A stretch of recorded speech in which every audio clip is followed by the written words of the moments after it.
श्री स्वामी समर्थ. तुम्हा सर्वांचे आपल्या यूट्यूब चॅनलवरती मी अगदी मनापासून स्वागत करते. तुमच्या मनातील सर्व चांगल्या इच्छा स्वामी महाराज पूर्ण करोत हीच स्वामींच्या चरणी प्रार्थना करते आणि आजच्या व्हिडिओला सुरुवात करते. आजच्या व्हिडिओमध्ये पाहणार आहोत ते म्हणजे कोजागिरी पौर्णिमेला आंब्याच्या पानांचा अतिशय प्रभावी उपाय आपल्याला करायचा आहे, ज्यामुळे आपल्या कितीही कठीण इच्छा असतील तर त्या पूर्ण होतील. कोजागिरी पौर्णिमा जी आहे तर ती पौर्णिमांपैकी अत्यंत महत्त्वाची मानली गेलेली एक पौर्णिमा आहे. वर्षातून एकदाच ही कोजागिरी पौर्णिमा येत असते. या पौर्णिमेला आश्विन पौर्णिमा, नवरात्र पौर्णिमा किंवा शरद पौर्णिमा म्हणून सुद्धा ओळखले जाते. यंदा 2024मध्ये पौर्णिमा तिथी जी आहे तर ती 2 दिवसांमध्ये आलेली आहे. आज रात्री म्हणजे आज बुधवारी ही जी पौर्णिमा आहे तर ती रात्री 8:40 सुरू होणार आहे आणि उद्या सायंकाळी ही पौर्णिमा तिथी जी आहे तर ती संपणार आहे. त्यामुळे आपल्याला जो आंब्याच्या पानांचा उपाय आहे तर तो आपल्याला उद्या 17 तारखेला गुरुवारी करायचा आहे.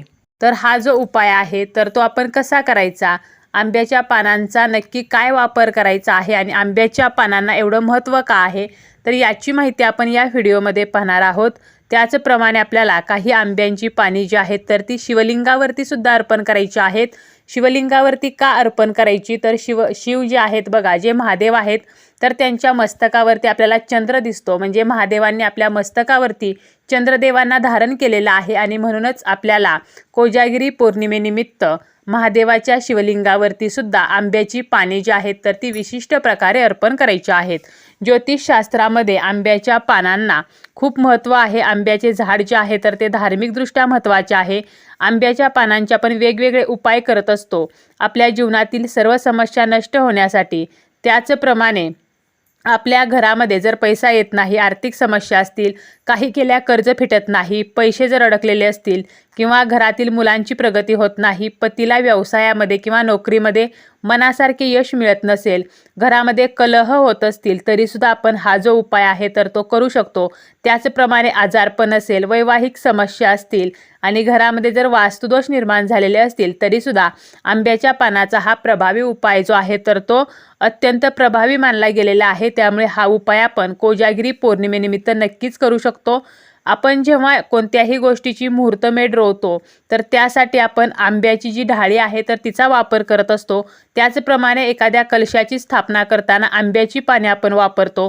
होम हवन करताना त्यामध्ये सुद्धा आंब्याचे लाकूड वापरले जाते. जेव्हा आपण नवीन वास्तूला ढाळी बांधतो तर त्यामध्ये सुद्धा आंब्याचे जे ढाळी आहे तर ती बांधली जाते. आपण आपल्या घराला आंब्याचं तोरणसुद्धा बांधत असतो. तर अशाच प्रकारे आपल्याला या कोजागिरी पौर्णिमेनिमित्त आपल्या मुख्य दरवाजाला आंब्याचं तोरण बांधायचं आहे. परंतु हे जे आंब्याच्या पानांचं आपण तोरण तयार करणार आहोत तर ते आपल्याला किती पानांचं करायचं आहे, तर यासाठी आपल्याला 11 आंब्याची पाने घ्यायची आहेत. पाने ही चांगली असावीत, किडलेली किंवा छिद्र पडलेली किंवा तुटलेली पाने घ्यायची नाहीत. वाळलेली सुकलेली पाने घ्यायची नाहीत, तर आपल्याला हिरवी अखंड असलेली, देठासह असलेली, त्याचप्रमाणे या पानांवरती कोणतंही छिद्र नसावं किंवा तुटलेली पाने न घेता व्यवस्थित पाने आपल्याला घ्यायची आहेत. ही सर्व पाने आपल्याला स्वच्छ धुवून घ्यायची आहेत. तुमच्याकडे गंगाजल असेल तर आपल्याला पाण्यामध्ये थोडंसं गंगाजल टाकून त्या पाण्याने ही पाने स्वच्छ धुवून घ्यायची आहेत आणि आपल्याला ही पाने घेऊन देवघरासमोर बसायचं आहे. तुम्हाला काय करायचं आहे, या प्रत्येक पानावरती स्वस्तिक चिन्ह काढायचं आहे. ओल्या कुंकवाने किंवा ओल्या हळदीच्या साहाय्याने आपल्याला हे स्वस्तिक चिन्ह काढायचं आहे. स्वस्तिक काढताना त्या स्वस्तिकमध्ये 4 बिंदू द्यायचे आहेत आणि दोन्ही बाजूला 2 उभ्या रेषा ज्या आहेत तर त्यासुद्धा काढायच्या आहेत. आणि यानंतर एक रक्षासूत्राचा धागा घ्यायचा आहे. रक्षासूत्राचा धागा जर तुमच्याकडे नसेल, जो कलाव्याचा धागा असतो, जो सहजपणे आपल्याला कोणत्याही धार्मिक दुकानामध्ये मिळतो, परंतु तुमच्याकडे हा धागा जर नसेल तर तुम्ही लाल धागा घेऊ शकता किंवा पांढरा धागा घेऊन आपल्याला ओल्या कुंकवाने तो लाल करून घ्यायचा आहे. आणि या 11 आंब्याच्या पानांचं आपल्याला तोरण जे आहे तर ते बनवायचं आहे. हे तोरण आपला जो मुख्य दरवाजा आहे तर त्याला लावायचा आहे. यामुळे काय होणार आहे, तर सर्व नकारात्मकता जी आहे तर ती नष्ट होणार आहे. आणि यापूर्वी आपला जो मुख्य दरवाजा आहे तर तो आपल्याला ओल्या फडक्याने स्वच्छ पुसून घ्यायचा आहे। मुख्य दरवाजाच्या उंबरठ्याला आपल्याला हळदीचं लेपन करायचं आहे। हळद, गोमूत्र आणि थोडंसं गुलाबजल त्यामध्ये टाकून आपल्याला हे लेपन करायचं आहे। मुख्य दरवाजावरती स्वस्तिक चिन्ह सुद्धा काढायचं आहे आणि यानंतर आपल्याला हे आंब्याचं तोरण जे आहे तर ते मुख्य दरवाजाला बांधायचं आहे। यामुळे बाहेरून जी काही नकारात्मकता आपल्या घरामध्ये येत असते तर ती येणार नाही, आपल्या मुख्य दरवाजामध्येच ती नष्ट होईल। आपला जो मुख्य दरवाजा आहे तर तो अतिशय महत्त्वाचा मानला जातो, कारण घरामध्ये येणारी जी काही पॉझिटिव्हिटी आहे किंवा निगेटिव्हिटी आहे तर ती मुख्य दरवाजातूनच येत असते। आणि म्हणूनच आपल्याला हा जो उपाय आहे 11 आंब्याच्या पानांचा उपाय तर तो या कोजागिरी निमित्त करायचा आहे। यामुळे माता लक्ष्मी जी आहे तर ती सुद्धा आकर्षित होईल। नजर दोष किंवा वाईट बाधा असतील तर त्या सुद्धा नष्ट होतील। आणि 2 ते 3 दिवसानंतर जेव्हा हे तोरण सुकेल तर यानंतर तुम्ही ते काढून टाकू शकता।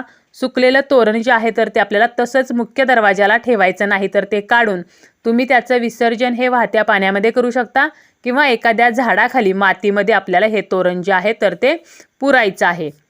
यानंतरचा दुसरा उपाय म्हणजे आपल्याला काय करायचं आहे, 11 आंब्याची पाने घ्यायची आहेत आणि या पानांना मध जो आहे तर तो लावून घ्यायचा आहे। आणि आपल्याला शिवमंदिरामध्ये जाऊन ही जी पाने आहेत तर ती शिवपिंडीवरती अर्पण करायची आहेत। आता ही पाने अर्पण करण्या अगोदर आपल्याला शिवलिंगाला अभिषेक करायचा आहे, शिवलिंगाला भस्म अर्पण करायचं आहे, त्यानंतर पांढरे तांदूळ अर्पण करायचे आहेत। चुकूनही शिवपिंडीवरती आपल्याला हळदी कुंकू व्हायचं नाही, पांढरी फुले अर्पण करायची आहेत। आणि यानंतर आपल्याला ज्या ठिकाणी अशोक सुंदरीचं स्थान आहे म्हणजे जे शिवलिंग आहे तर त्यामध्ये जे ते अशोक सुंदरीचं स्थान आहे तर त्या ठिकाणी आपल्याला ही पाने जी आहेत तर ती अर्पण करायची आहेत। यामुळे आपला जर व्यवसाय असेल तर त्यामध्ये भरभराट होत असते, त्याचप्रमाणे आपल्या घरामध्ये सुख समृद्धी येत असते। तर अशा प्रकारे आंब्याच्या पानांचे उपाय जर आपण कोजागिरी पौर्णिमेला केले तर आपल्या ज्या इच्छा आहेत तर त्या पूर्ण होत असतात।